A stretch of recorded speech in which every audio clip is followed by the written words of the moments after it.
मेरे प्यारे बच्चों, आज मैं आपके लिए एक बहुत ही शिक्षाप्रद कहानी लेकर आई हूँ जिसका नाम है धूप। अगर आप इसे सुनेंगे तो अपने जीवन में आप बहुत ही बदलाव ला सकेंगे। और अभी तो आप घर पर हैं तो आप कुछ ना कुछ किताबें पढ़ते हैं, कहानियाँ पढ़ते हैं, अपने स्कूल का काम करते हैं। तो एक ये कहानी आपके जीवन को एक अच्छा मोड़ देगी। एक आपकी तरह अब इस साल तो आप अपने नाना नानी के घर बाहर जा नहीं सकते ना, शहर से बाहर। तो एक बच्चा था जो अपने नाना नानी के घर गया रहने के लिए। तो नाना जी बहुत ज़िद्दी था, बहुत ज़िद्दी, और कहता था कि मेरे तो मम्मी पापा बहुत अच्छे पैसे कमाते हैं तो मुझे कुछ करने की ज़रूरत नहीं है।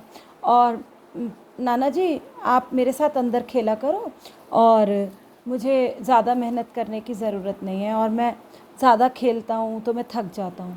लेकिन कभी कभी मम्मी मुझे बहुत डांटती है।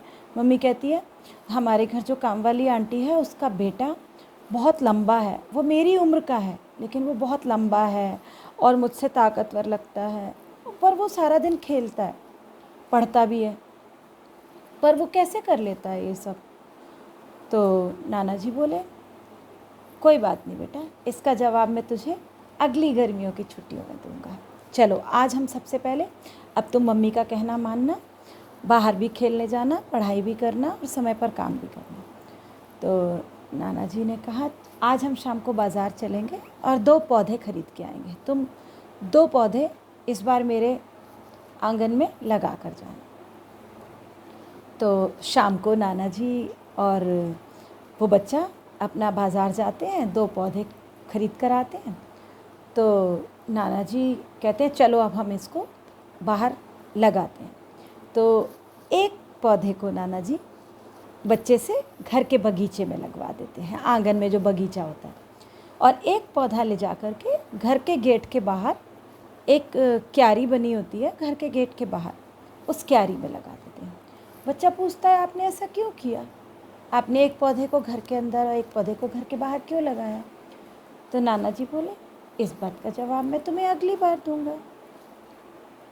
तुमसे कहा ना मैंने अगली गर्मियों की छुट्टियों में आना, फिर मैं तुम्हें इस बात का जवाब दूँगा। अब धीरे धीरे समय बीत गया, फिर से गर्मियों की छुट्टियां आईं और बच्चा बड़ा बेसब्री से इंतज़ार कर रहा था कि मैं नाना जी के घर जाकर देखूंगा। और मैंने तो शर्त लगाई थी कि जैसे मैं घर के अंदर सारी केयर में रहता हूँ, सारी चीज़ें मुझे मिलती हैं, तो मैं कितना सुंदर हूँ, साफ़ हूँ और अच्छे से, बस मेरी हाइट ही तो बड़ी नहीं है। और कोई बात नहीं, तो मैं नाना जी से इस बात का जवाब फिर पूछूंगा। तो अब वो बच्चा आता है और नाना जी से आते ही, बैग फेंकते ही पूछता है नाना जी अब आप मेरे सबसे पहले मेरे सवाल का जवाब दो। तो नाना जी कहते हैं बेटा बैठ जा, बैठ जा, थोड़ी देर सब्र कर, आराम कर, उसके बाद मैं तुम्हें दिखाता हूँ, जवाब देता हूँ।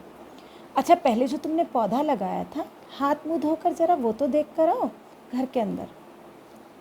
वो जाता है, देखता है छोटा सा पौधा बगीचे में बड़ा हो गया है, उसमें फूल आ गए हैं और उसका आकार गुलाब के पौधे जितना, मीडियम जिसको कहते हैं ना, इतना बड़ा वो हो गया था, उसकी हाइट का, उस बच्चे की हाइट का। तो फिर वो कहता है नाना जी दूसरे पौधे को भी देख कर आता हूँ, वो तो मर गया होगा बाहर, उसको तो किसी ने पानी भी नहीं दिया होगा, कुछ भी नहीं मिला होगा। तो नाना जी कहते हैं हाँ हाँ जाओ जाओ देख कर आओ।